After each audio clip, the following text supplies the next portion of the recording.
dragii mei!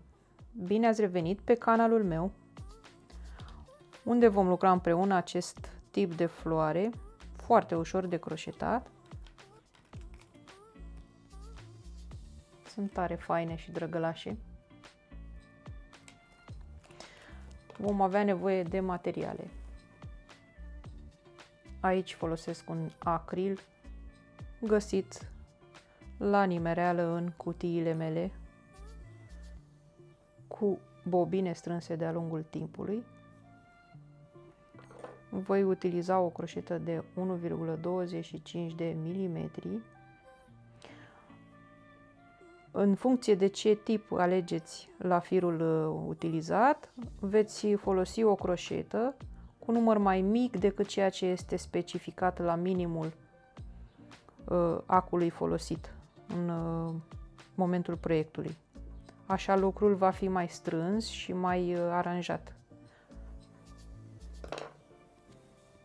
Mai avem nevoie de sârmă pentru tulpinile florilor. Mă scuzați.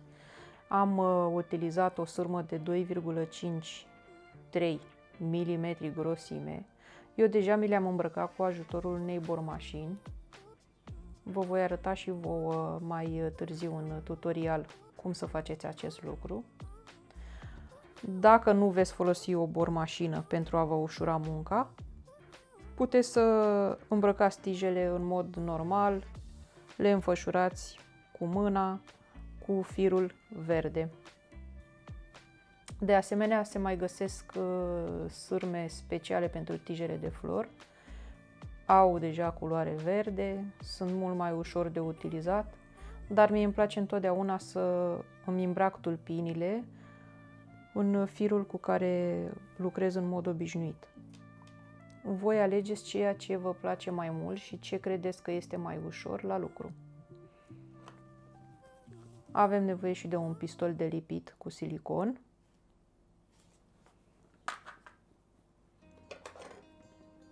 Un clește pentru tăiat sârma. O foarfecă.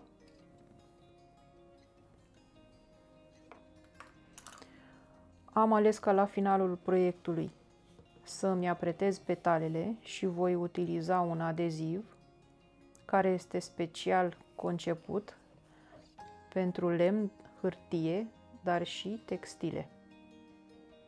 Repet, adezivul trebuie să fie special pentru textile. Nu folosiți doar pentru lemn, decât dacă materialul utilizat pentru petale va fi din bumbac 100%. Aracetul aderă la bumbac 100%, iar pentru articolele din acril microfibră trebuie să luați un adeziv care să facă față acestui tip de material. Aracetul în mod normal nu va întări cu brio petalele. Puteți experimenta să vedeți ce rezultate veți avea. Începem să lucrăm petalele.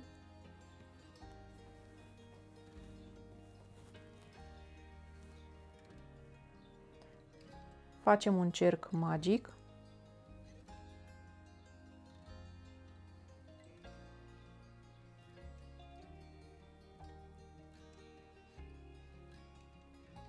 Un ochi de lanț și în interiorul cercului facem 9 piciorușe scurte. 1, 2, 3, 4, 5, 6, 7, 8, 9.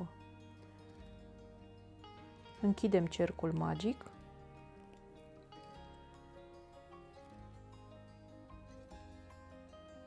Și facem un ochi alunecat în primul picioruș scurt lucrat. Acum vom începe să lucrăm petalele. Ne ridicăm cu 9 ochiuri de lanț. 1, 2, 3, 4, 5, 6, 7, 8, 9. Sărim peste primul ochi de aici și lucrăm înapoi doar piciorușe scurte. 1, 2, 3, 4, 5, 6, 7 și 8. Avem 8 piciorușe scurte. De unde ne-am ridicat cu lanțul anterior, vom face un picioruș alunecat sau ochi alunecat.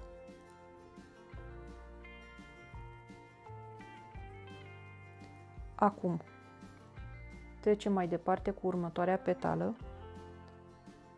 În următorul ochi din bază facem un ochi alunecat.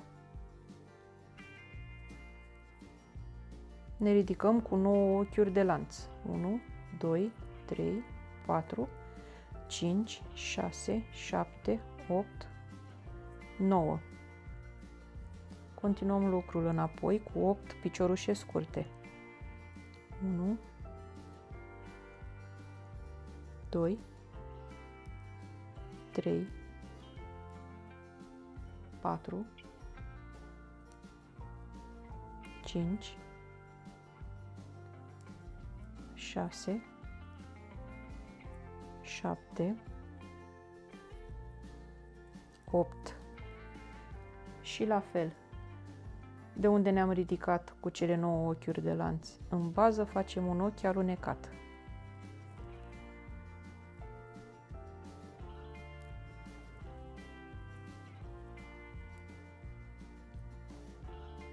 Repetăm pentru încă 7 petale cu ochi alunecat în următorul ochi.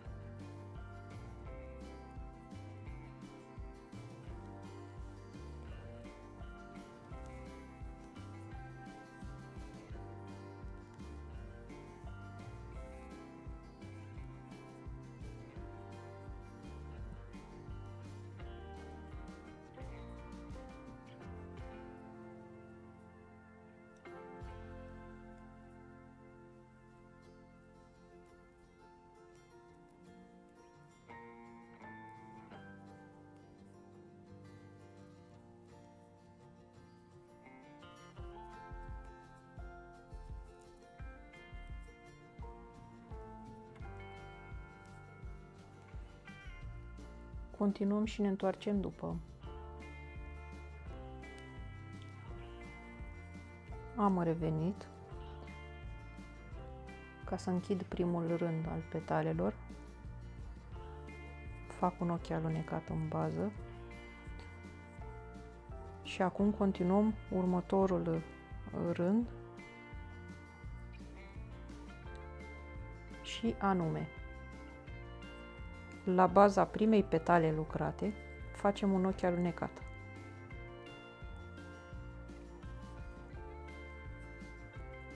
Chiar în bază de desubt. Facem un ochi alunecat.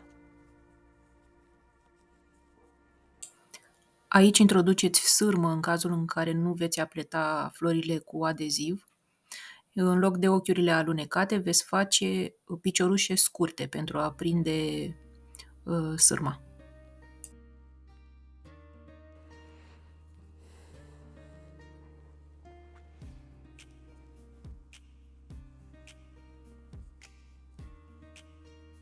Începem prin a face 3 ochiuri alunecate.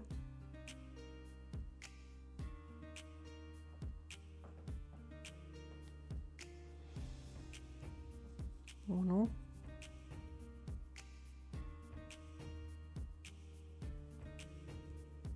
doi, 3,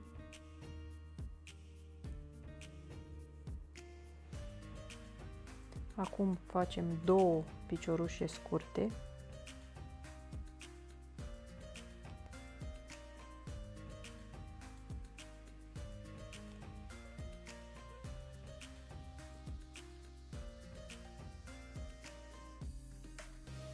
Trei piciorușe duble.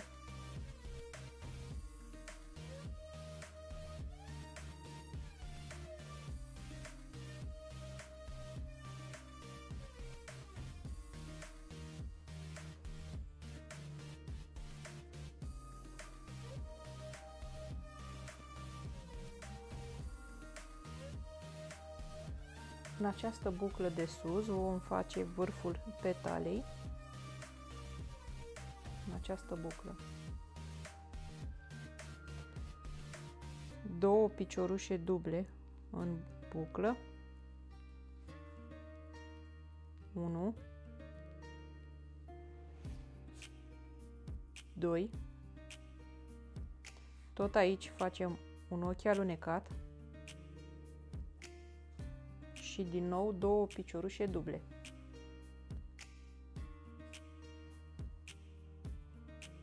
1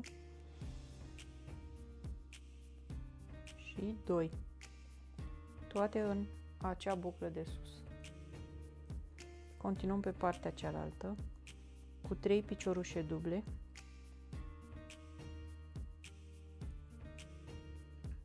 1, 2, 3, 2 piciorușe scurte, 1, 2 și 3 ochiuri alunecate, 1, 2, 3. Ne întoarcem înapoi în bază și facem un ochi alunecat.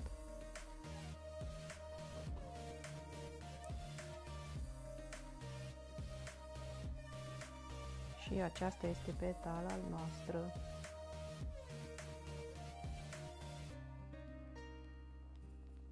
Continuăm cu a doua petală. Sub a doua petală facem ochi alunecat în bază și repetăm pașii anteriori.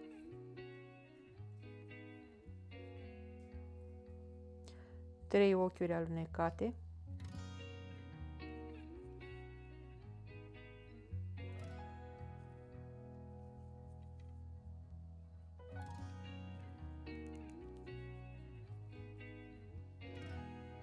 două piciorușe scurte,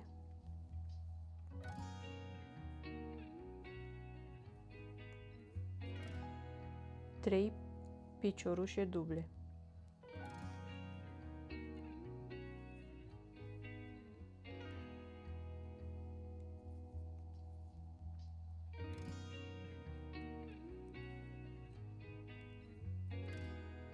în bucla de sus facem două piciorușe duble,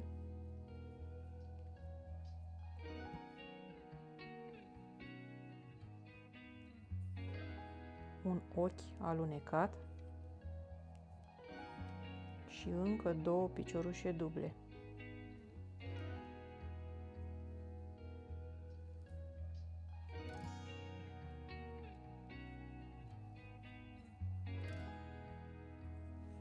Continuăm cu 3 piciorușe duble,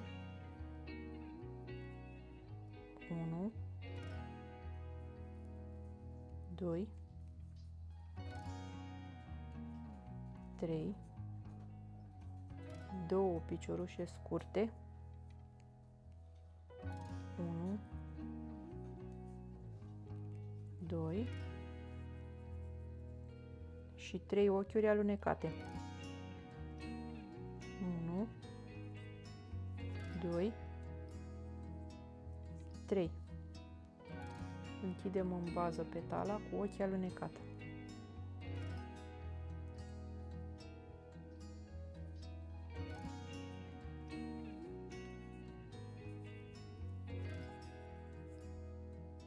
Ochi alunecați sub a treia petală în bază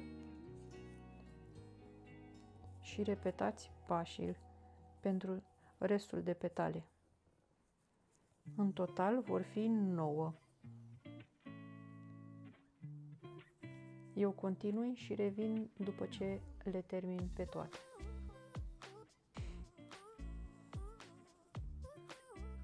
Am terminat petalele. Acum închid cu ochi alunecat în bază și încă un ochi alunecat în prima petală lucrată.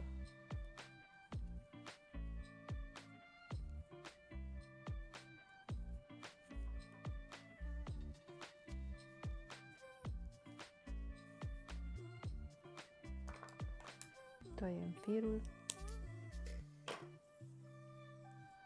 și securizăm bine ața. Aceasta este floricica mea. Îndrept bine petalele.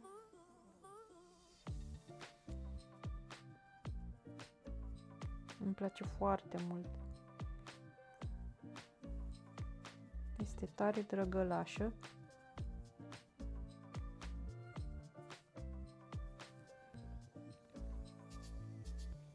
Acum facem mijlocul petalelor.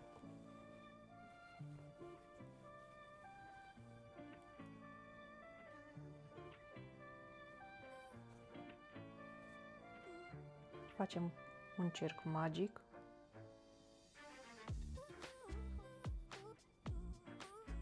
Un ochi de lanț și 6 piciorușe scurte în interiorul cercului. 1, 2, 3, 4, 5, 6. Închidem cercul magic și terminăm cu un ochi alunecat în primul picioruș scurt.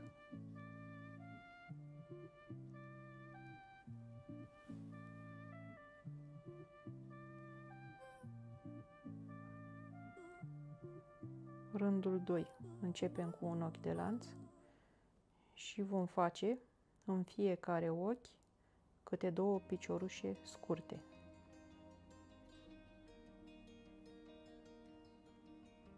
Unu,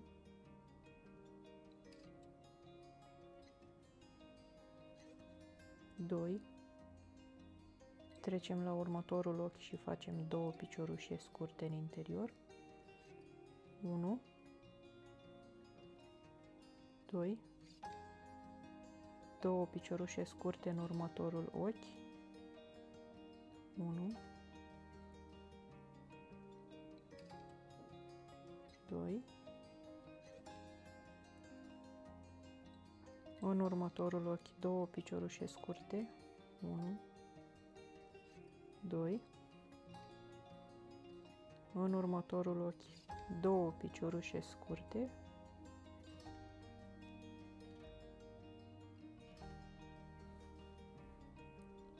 Și în ultimul ochi tot 2 piciorușe scurte.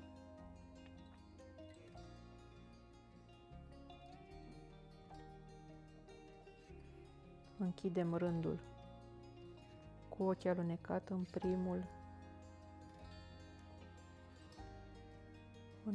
primul ochi lucrat la începutul rândului. Facem 2 ochiuri de lanț și acum lucrăm de jur împrejur 12 piciorușe medii. 1, 2, 3, 4, 5, 6, 7, 8, 9, 10, 11 și 12. Și închidem în primul ochi lucrat la începutul rândului cu un ochi alunecat.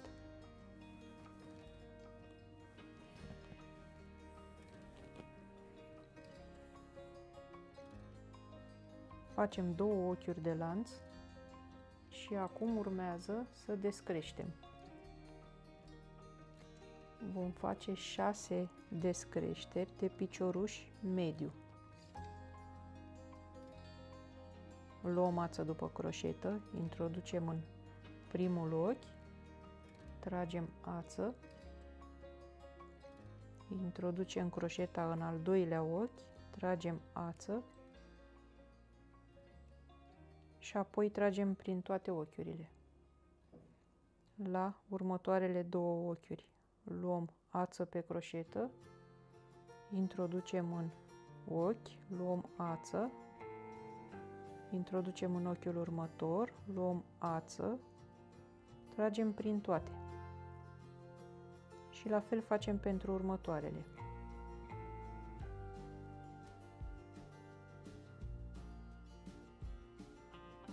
Tragem prin toate. Luăm ață după croșetă.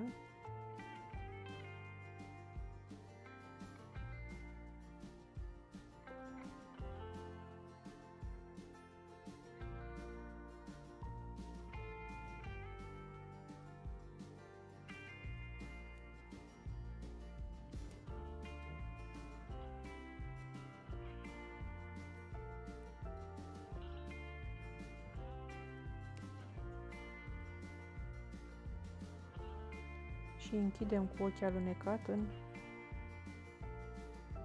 primul ochi din rând lucrat.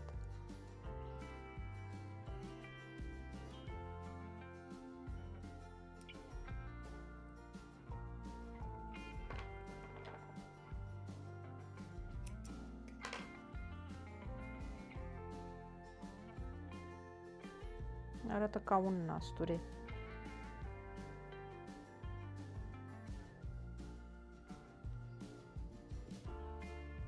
Acesta va fi lipit pur și simplu pe floare. Așa.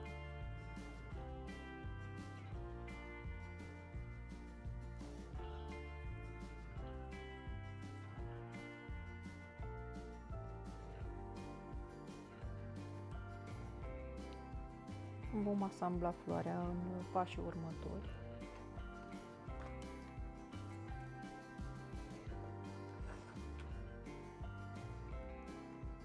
Acum veți vedea un mic video unde îmi îmbrac tijele de flori cu ajutorul bormașinii.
Securizăm ațele pe spatele florii.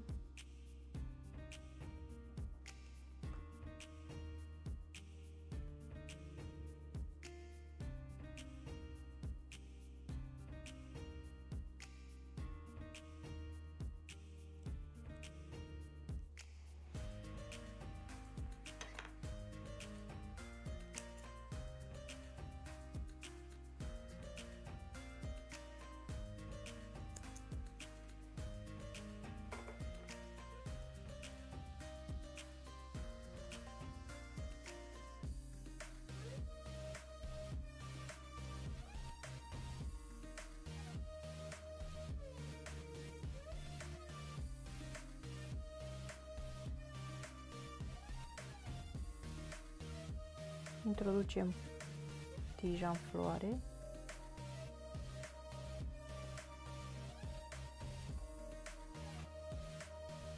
Îndoim sârma. Așa.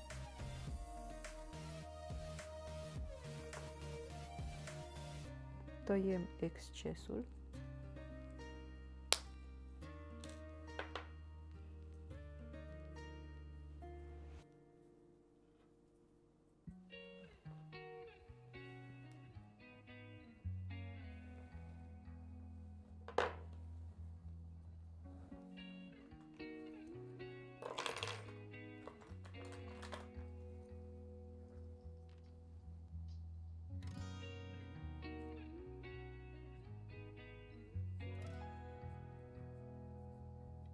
Ascundem mața.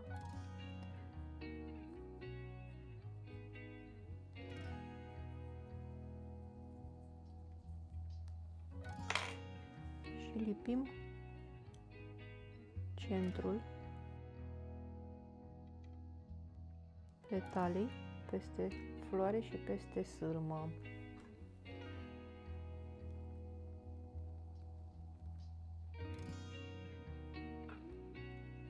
Țineți apăsat până se întărește siliconul.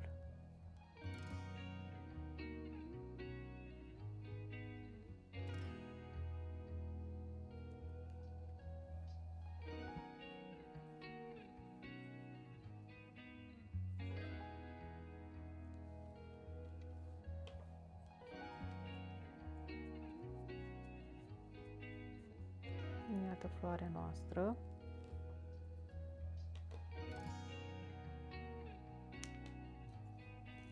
Iar acum o vom apreta cu adeziv.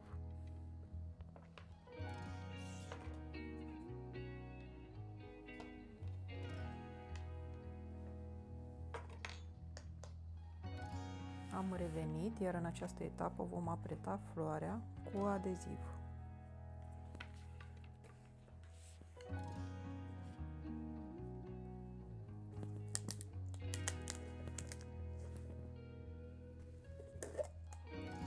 Vom face un amestec de adeziv cu apă.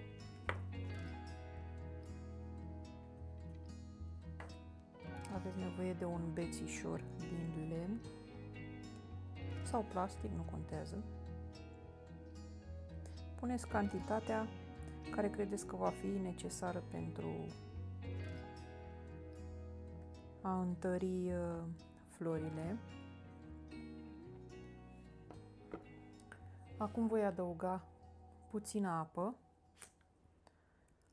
astfel încât textura să fie cât de cât lichidă, să semene cu o smântână. Amestecăm foarte, foarte bine.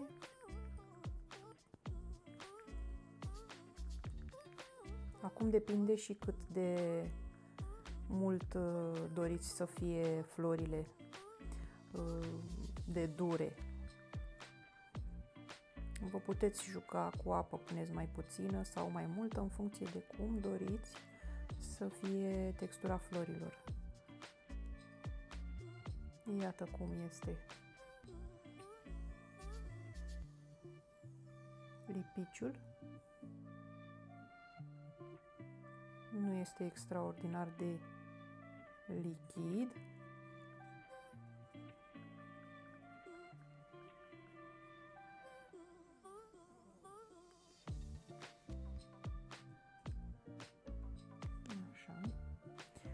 Eu am aici și o cârpă care este foarte bine umezită pentru a mă șterge din când în când pe degete. Pentru că în timp ce veți apreta florile, vă veți ajuta de degete și se vor murdări. Și acum punem adezivul pe spatele petalelor cu o pensulă. Vă recomand să fie una cu perii mai duri. Și pur și simplu tapăm pe spate toate petalele.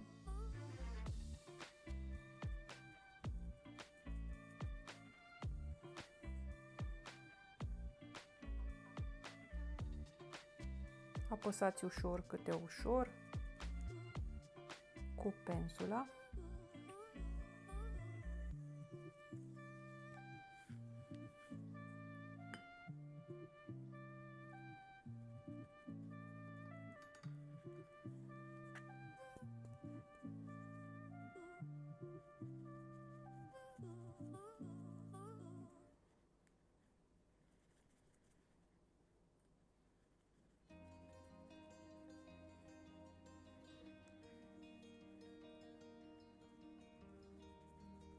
Încă puțin.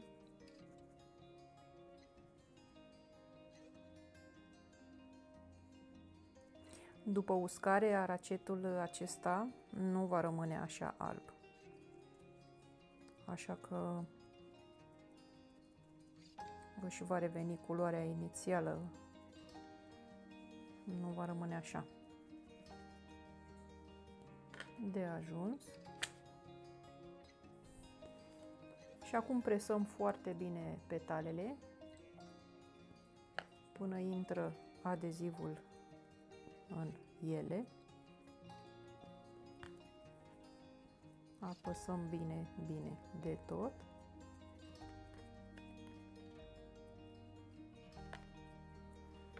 Dacă vedeți că nu ați pus suficient, mai reveniți pe unde lipsește adezivul, dar dacă ați dat pe petală pe spate în mare parte, se vor întări cu siguranță. Mai dau puțin pe marginea petalelor. De ajuns.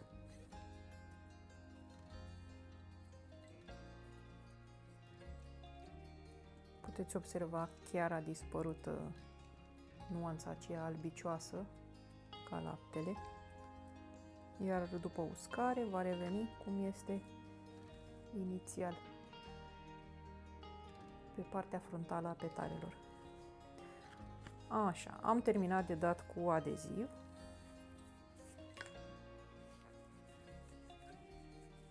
Și acum modelăm floarea după bunul plac. Îndreptați bine petalele și pe față.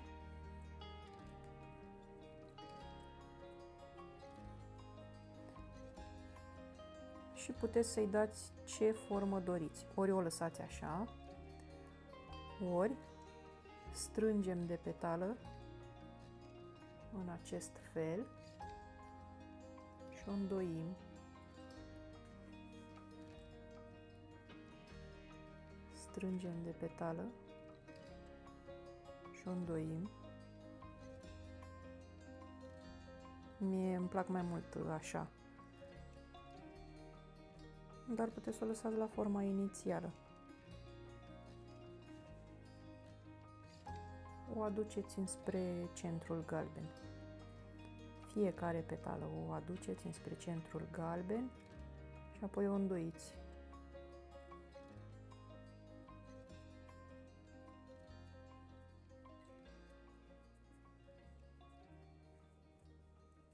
Așa.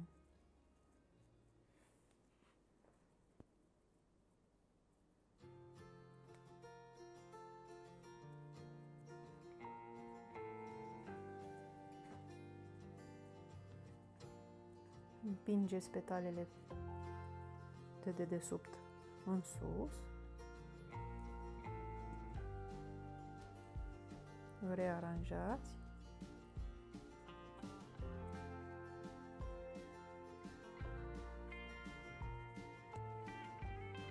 Și cam așa a ieșit floricica noastră, folosită dintr-un material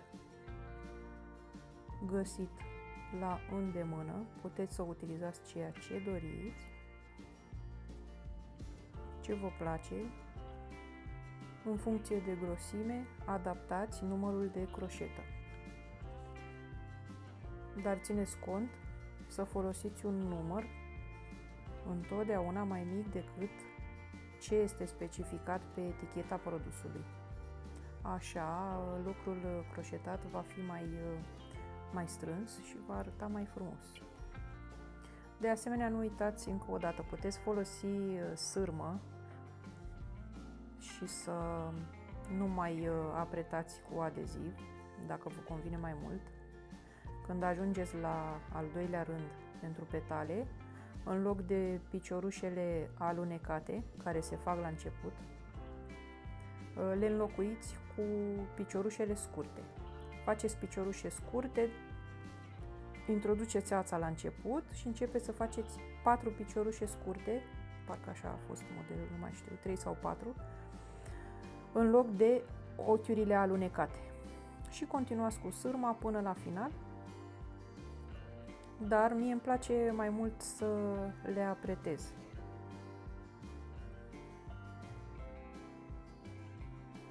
O pun la uscat și cam acesta a fost tutorialul nostru. Dacă aveți întrebări, nu ezitați să-mi scrieți și sper să ne revedem cu bine la un nou tutorial. Vă urez o zi minunată și spor la lucru! Pa, pa!